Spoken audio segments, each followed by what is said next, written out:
So we now come to Paul's second defensive speech. At the very end of this passage, we're reminded where we are to find our strength. When we find ourselves in the midst of unbelievers, maybe even an unfriendly audience, those that don't like our Jesus and don't like our message, we know where we can look, where we can find that strength. I mean, it's one thing to know what to say about Jesus. It's one thing to know how to say it. But then there's also the challenge of finding the strength and the encouragement to proclaim it when it's not so easy to do so. So in this passage, we see that the same Jesus who stood for Paul at the cross now stands by Paul in his trials. And you and I need that encouragement too, don't we? Jesus stood for us at the cross, and now he stands with us. Indeed, the promise that he gave to his disciples in Matthew chapter 28, what we call the Great Commission, is just as true for us as it was for them. And that is that he will never leave us or forsake us, that he will be with us until the end of the age. So this Jesus who was with Paul when he testified by the authorities is the same Jesus who stands with us when we speak the gospel before unbelievers. Now, what we saw last week is that Paul lived out several ideas that he teaches in his letters. We kind of reflected a little bit on 1 Corinthians chapter 9, where Paul attempted to win Jews by being a Jew. Romans 8:28, which says all things work together for the good of those who love God, could probably be considered in each one of these concluding chapters. Here we are in chapter 2 and 23, and we go all the way to chapter 28. And so we could really see how all of this is working out for his good, for Paul's good. Because God is at work accomplishing his sovereign purposes. And in this particular portion where Paul is still in Jerusalem and he is dealing with these trials, the message of the book of 2 Corinthians come to mind. And that's strength through weakness. There in 2 Corinthians, Paul told them, now we have this treasure in clay jars, so that this extraordinary power may be from God and not from us. We are afflicted in every way, but not crushed. We are perplexed, but not in despair. We are persecuted, but not abandoned. We are struck down, but not destroyed. I mean, as we read and as we'll unpack here shortly, we do see Paul afflicted. Paul is perplexed. He is persecuted. He is struck down, but he is not struck. He's not crushed. He's not driven to despair. He's not abandoned. He's not destroyed. He knows that Jesus is with him.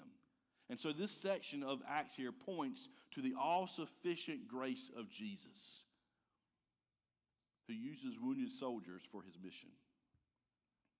So as we pick up the story here in Acts chapter 22 and verse 22, Paul mentions his ministry to the Gentiles before the Jewish mob, and they go crazy. Remember, they had tried to kill him when he was there in the temple. Now, as he's been able to calm them down, quiet them, and give his testimony, they resume their violence, their anger, as he talks about going to the Gentiles. This unwilling audience wanted to literally rip Paul to shreds.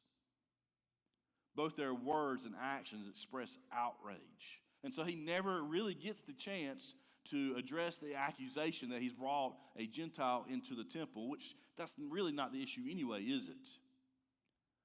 Paul, thankfully, though, is rescued from the mob, and we see how Paul continues to respond to more trials in Jerusalem in the remainder of this text.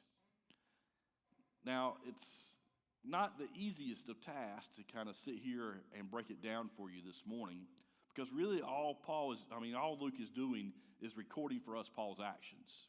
You know, he's kind of giving us a history. There's not a lot of didactic stuff, teachable stuff, if you will, from a sense of theology or doctrine or something like that. But now what we can say is that Paul clearly is savvy and bold and passionate in front of this commanding officer, as well as the religious council. Before we look at his reactions, though, I want us to consider the humanity of Lysias, the Roman commander. I mean, he really can't get any facts straight about Paul, can he? I mean, he's tried a couple of different times. We saw his last attempt last week, and the crowd just shouted different things, and so he really couldn't understand what was going on. And so he took Paul to the barracks to question him. Lysias' second attempt to get the facts comes here in chapter 22, verse 24. He's going to examine him by flogging him, but yet Paul reveals his Roman citizenship, so Lysias can't do that. And he's going to try the third approach, and that's taken before the religious council to examine Paul, and he's probably eavesdropping, maybe standing out in the hallways trying to listen in. And so just thinking through the events of this chapter makes me think Lysias is sitting down for his dinner with his wife, and he's talking about his day, and she's asking, so how's it going? I heard you arrested this Jew this afternoon. And he's probably wanting to pull his hair out. I just can't get anywhere. I can't get any kind of information out of it. I've tried everything. So that's kind of the flow of the story, if you will. Paul is on trial. In response to Paul's gestures of love to the Jerusalem church, in reality, Jerusalem has rejected him, just like everyone else has rejected Jesus, his Savior. All the while, Lysias is trying to figure out what's going on. And so that brings us to this actual text and unpacking it. And what we're going to see is how Paul responds to his trials. And then we're also going to see how the Lord comforts him. So let's look at Paul's reactions here. It's intriguing if you will think and stop and think about it. He first reacts to Lysias by revealing his Roman citizenship. Then he rebukes the Jewish high priest who ordered Paul to physically be assaulted. Then he divides the Pharisees and the Sadducees by bringing up the subject of the resurrection. Kind of an easy way to remember this is the game of rock, paper, scissors. You ever play that game? So maybe this will help you remember what's going on here. Rock, paper, scissors. But in this case, it's actually paper, rock, scissors. All right? I know I just kind of blew your mind right there. But think of it as paper, rock, scissors. All right, so let's look at the paper part of it. And this is where Paul reveals his Roman citizenship. So after the crowd rages at Paul and expresses their desire to rip him to shreds, Lysias there in verse 24 takes him away and orders him to be interrogated by torture. Yeah, because we know how well that works out, right? I'm going to get your answer. I'm going to get my answers from you one way or another, even if I have to torture you. Usually people that are being tortured will say whatever they can to be able to make it stop. But this is what his plan is. And again, we're talking about not just, we're not talking about the Jewish beating where it's 40 lashes minus one, or even what he experienced in Philippi with the rods. No, this is the flogging that Jesus received.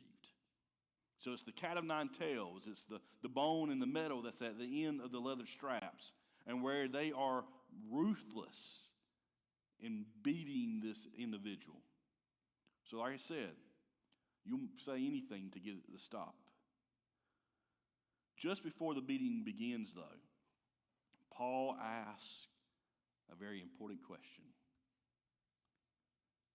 Is it legal for you to scourge a man who is a Roman citizen and is uncondemned? Can you imagine what the centurion thought as he heard those words? Because this was immensely illegal. Now, notice what he says, Roman citizen and uncondemned. I mean, if he had been condemned, yes, by all means he could have been a scourge. But because he's been uncondemned and because he's a Roman citizen, what these officers actually have done is quite illegal, to the point where they probably could have lost their own heads over it. His claim of citizenship could have easily been verified by going to the public records there in Tarsus. And so this centurion, knowing the danger of what was about to happen, immediately puts a halt to the plans and quickly reports the issue to the commander. Lysias is really perplexed now. Okay, he's already told me he's a Jew and that he's from Tarsus. Then he starts speaking Aramaic, and I had no idea what he was saying there. And now I find out that he's a Roman citizen. And notice what he goes to him and says. There in verse 28, he says, I bought this citizenship, talking about his citizenship, for a large amount of money. But Paul says, I was born a citizen. Don't know what happens or how that takes place. There's a couple of different theories out there, but it really doesn't matter. What matters is that he is a Roman citizenship. And it proves to be significant to what happens next. And this marks another swing and a miss by this Roman commander. So the examination immediately ceases. And Lysias still doesn't have the truth. Remember, he does not know why the crowd was in an uproar.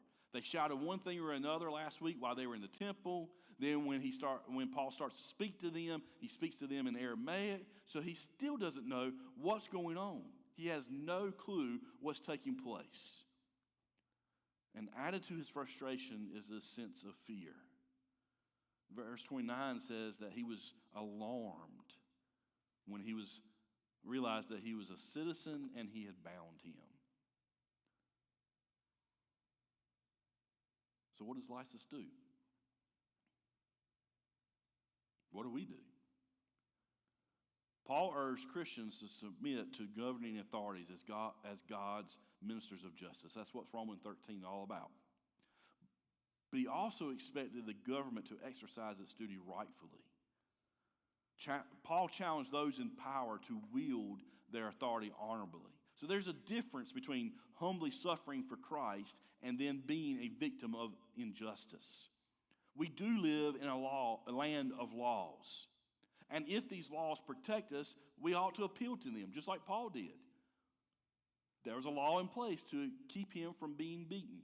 He appealed to it. He had every right to do so. In our case, if there's a law that we can appeal to, let's do so. But if there are laws that prevent us from following Jesus, that's where it's better to obey God than man. So there's the paper part of this exercise. Let's look at the rock. We see that in verses 30 through 35, or through 23, verse 5, where Paul encounters more hostility because what Lysias decides to do, okay, if I can't get the answers these ways that I've tried already, let's go a different route. Let me go put him before his religious council, the Jewish Sanhedrin. And remember, the Sanhedrin included the high priestly aristocrats as well as the ruling elders, who were mainly the Sadducees. The minority members were Pharisees, who were represented among the scribes.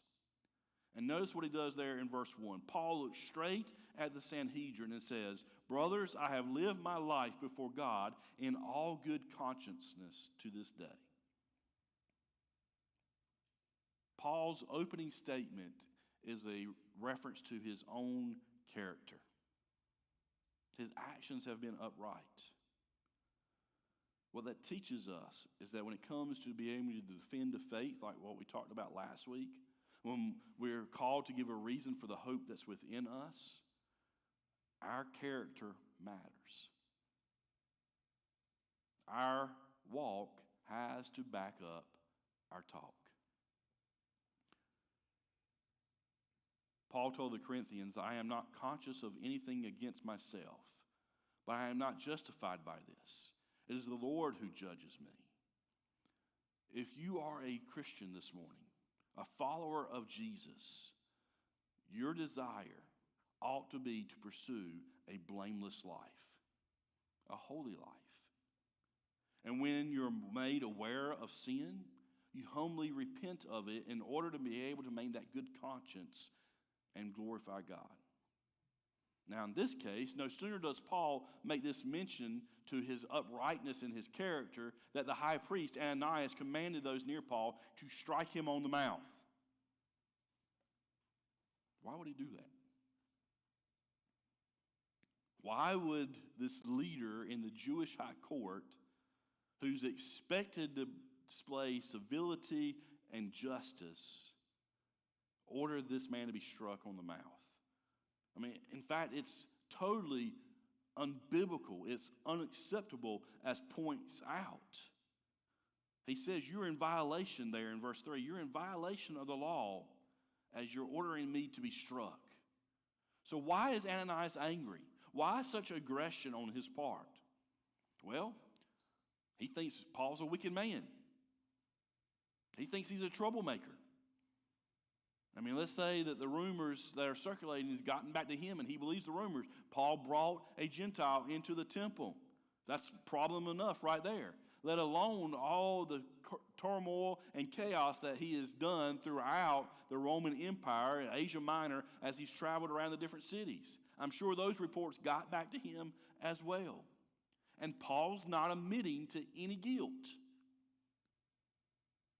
Now, Paul doesn't mean that he's sinless here. He just means that he's been living above reproach and he's done nothing that warrants provoking a riot. There's no reason why there ought to have been that mob that came together and tried to kill him. And so this claim sounds absurd to Ananias, and he loses his temper. Not to mention, Ananias is a pretty wicked man. Historical records show us that he was known for his greed, a quick temper, violence. He actually had pro-Roman sentiments. So he orders Paul to be struck in the face. And this is probably one of the few times that we see Paul lose his own temper when he calls out to him, yells out to him, God is going to strike you, you whitewashed wall. You've never done any of that, have you? Lost your temper in a fit of rage?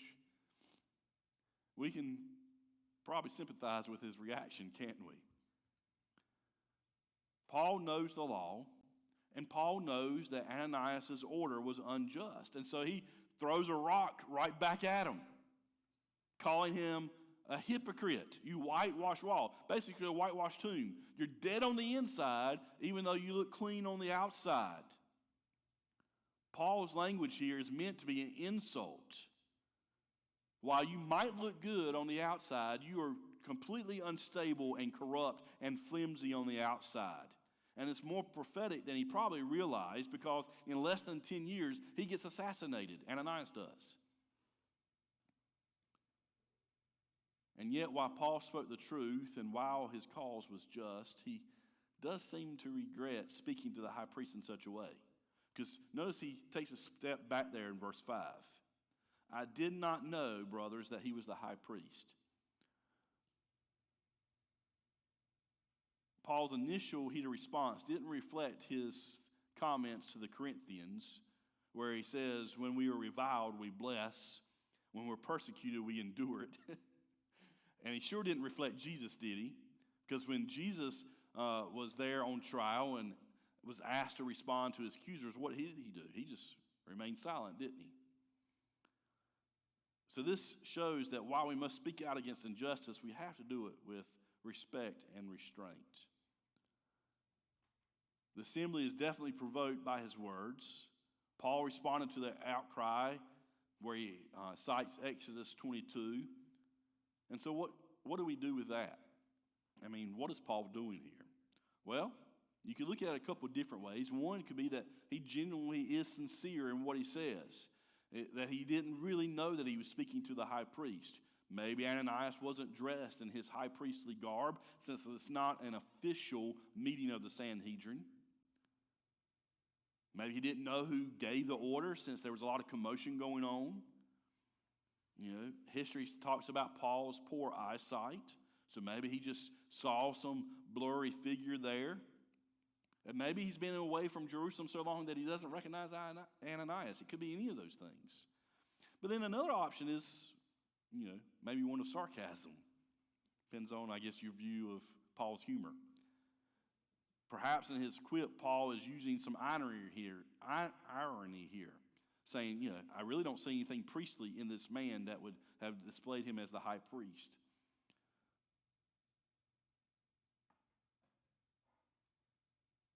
Perhaps Paul here is ministering in a prophetic sense.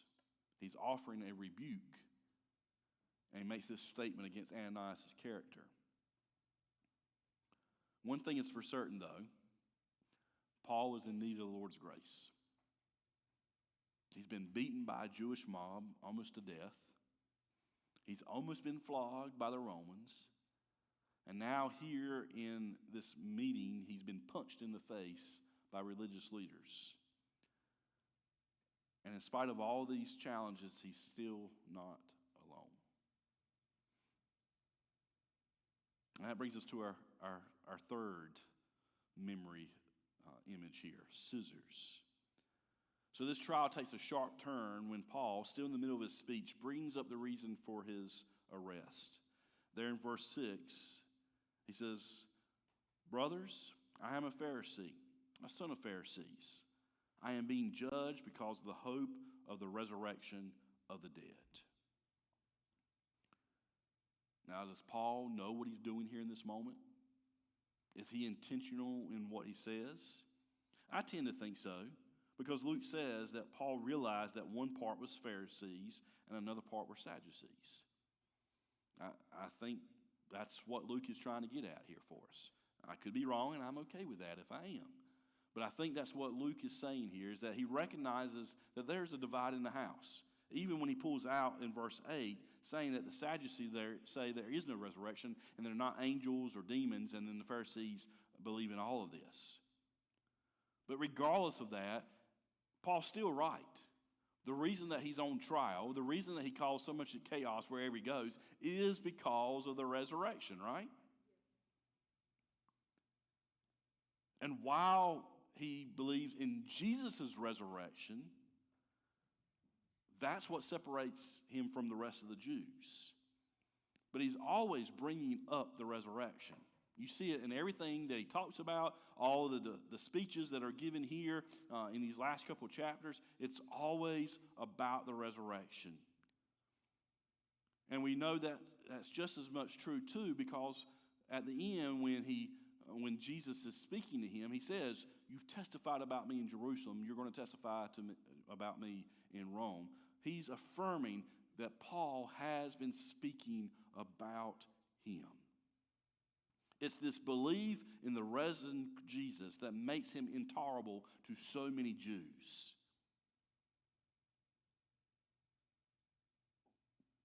Now, was Paul correct in calling himself a Pharisee and a son of Pharisees? I mean, we don't have any instructions on whether or not his father was, but we do know that he was educated in the Pharisaic tradition.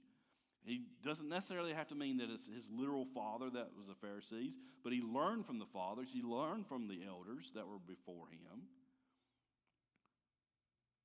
Again, the Sadducees don't believe in the resurrection. They don't embrace the existence of angels or spirits.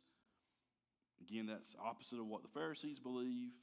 And so reason that this takes place is because the Sadducees only recognize the first 5 books of the Bible, the Pentateuch, the Torah, whatever you want to call it, the book of Moses. They're the only ones that really are authoritative, and they say that there's no such issues, ideas of resurrection, angels, and demons in those first 5 books. They just didn't read it clear enough. The Pharisees believe that the resurrection is Israel's ultimate hope. And of course, he identifies with the Pharisees because of the resurrection. But for Paul, Jesus is the ultimate fulfillment of this shared hope. And so this statement that Paul makes is like a pair of scissors right to this group. Cuts them right down the middle. And notice what takes place here. Some of the scribes of the Pharisees' party there in verse 9 got up and argued vehemently. "We find nothing evil in this man." What a turn of events. We find nothing evil in this man. If he's on trial because of the resurrection, we don't find any fault in him. Why are we here? Basically is what they're saying here. Paul's innocent. But this shouting soon turns to violence. Instead of all of their attention focused on Paul and all their anger and all their animosity, now it's turned towards each other. And so there's probably a brawl that breaks out in the midst of all this, but not against Paul, against one another.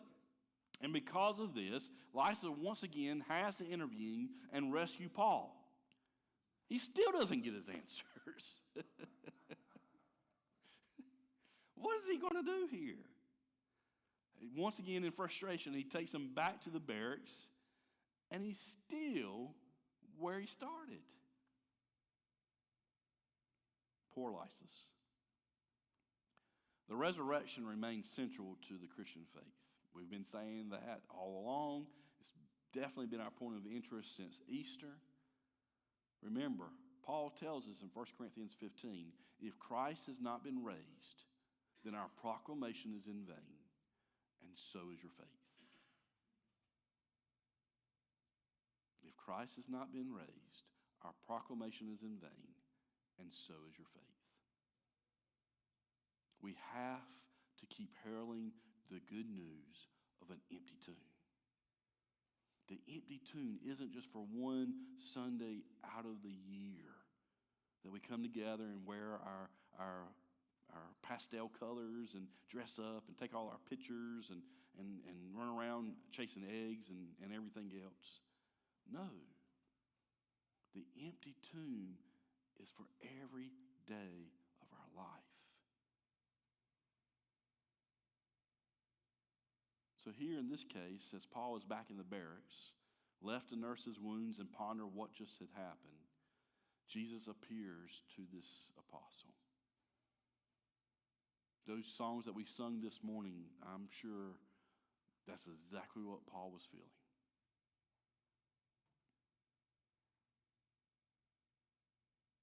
He's been told that he's going to be facing trials and tribulations, that he's going to be bound.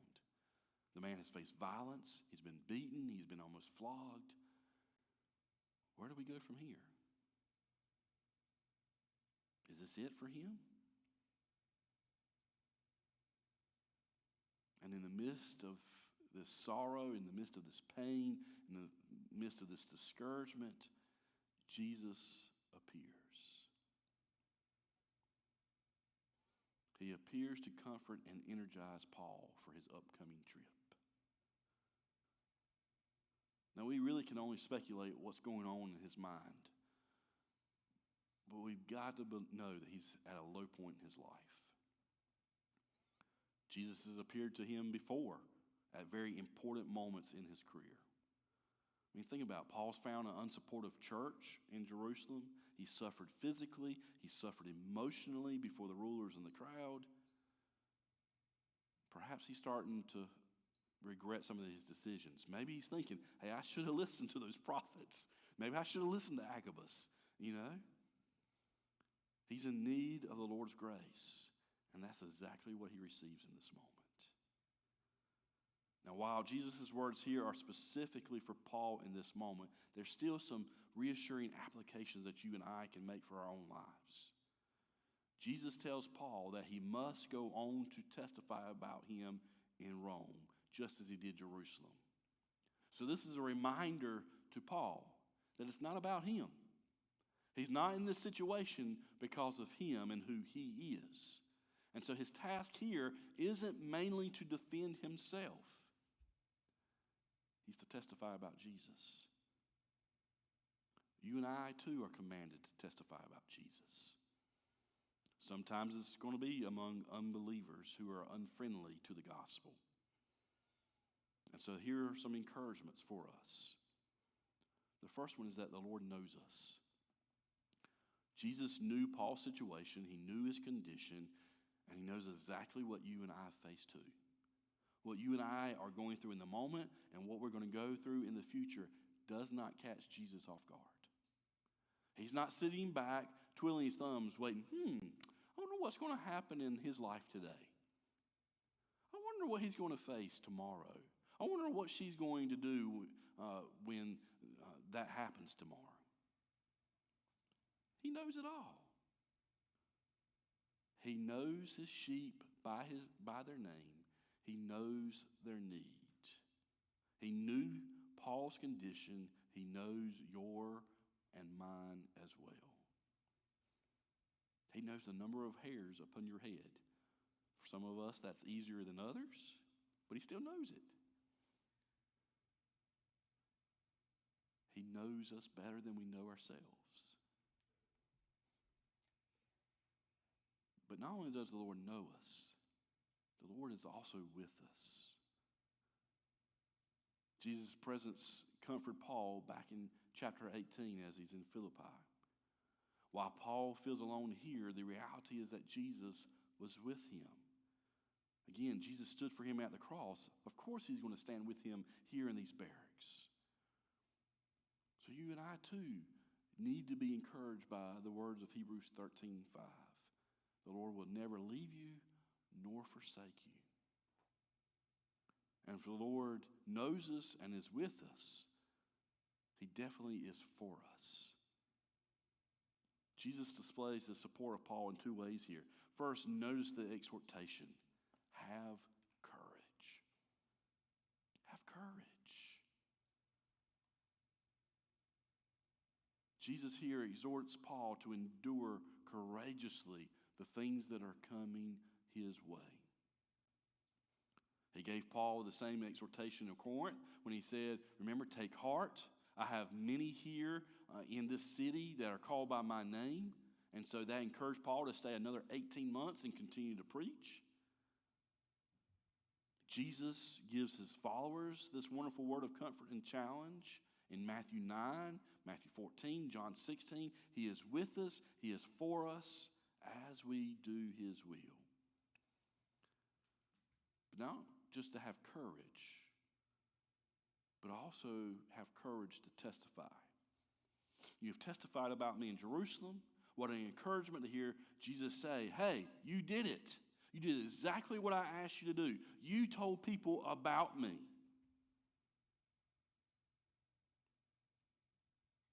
Now go do it again.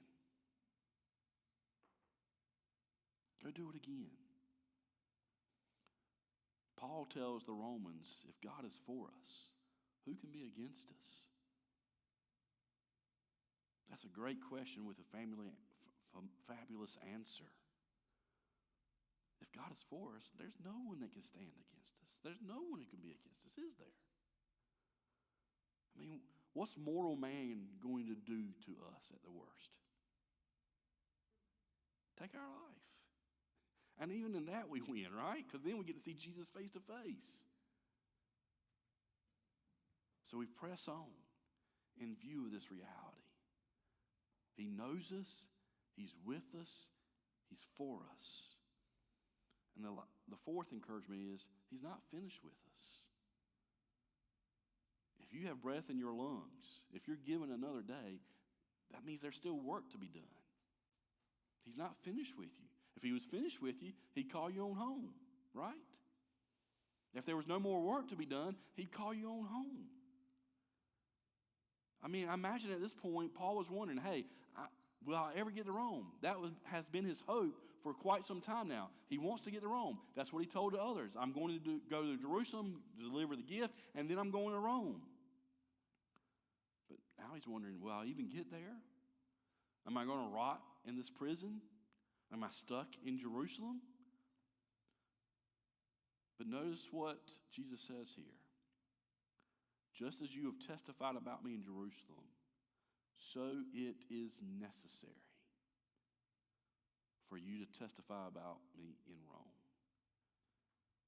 The sovereign Lord here is telling Paul, you're going to get to Rome. I have need of you in Rome. It's necessary for you to get there. Man, can you imagine the energy that goes through Paul on this? The quickening within his spirit and his soul? That means whatever I face the rest of the day, whatever I face tomorrow, the days ahead, the weeks ahead, it's not going to keep me from getting to Rome.